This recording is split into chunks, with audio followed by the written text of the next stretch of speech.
Đồng chết đi. Này chết hẳn.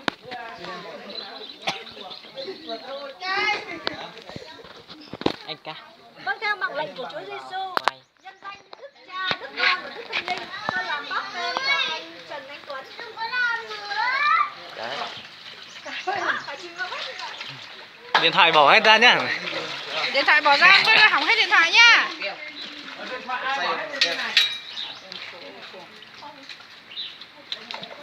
Vâng, theo mạng lệnh của Chúa Giêsu, nhân danh Đức Cha, Đức Con và Đức Thánh Linh, tôi làm báp tên cho Tráng Học Học.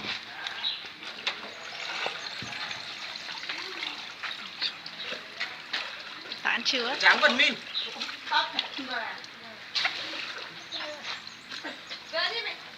Từ từ đã con. Đi kìa mẹ. Đâu rồi? Cháu không có.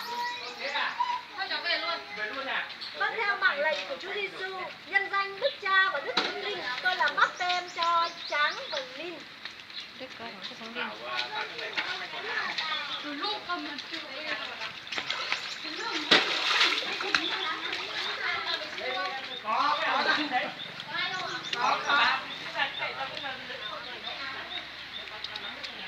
Vâng, theo mạng lệnh của Chúa Giêsu, nhân danh Đức Cha, Đức Con và Đức Thánh Linh, tôi làm báp tên cho anh Thái mình.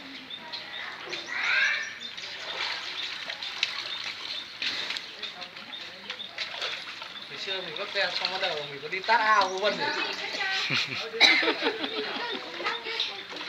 Bắt đầu là em chú Lượng rồi bố em, bắt đầu ban rồi bắt đầu là lùa hết cả. Vâng, theo mạng lệnh của Chúa Giêsu, nhân danh Đức Cá. Cha, Đức Đi Con lùa và cá Đức đây. Thánh Linh, tôi làm báp tên cho anh Thảo Sáng. Đi lùa cá cầm dưới ba người cầm một người giữa hai bên đi lùa hết cá rồi.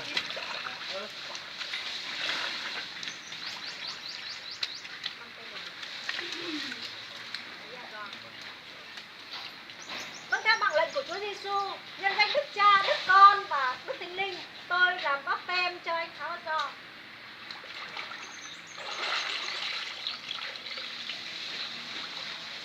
Người nữa à? Cầm hết rồi đi. Tán chứa. Hallelujah.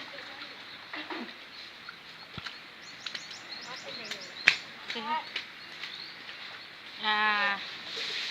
Vâng, theo mạng lệnh của Chúa Giêsu, nhân danh Đức Cha, Đức Con và Đức Thánh Linh, tôi làm báp tem cho cháu Huệ.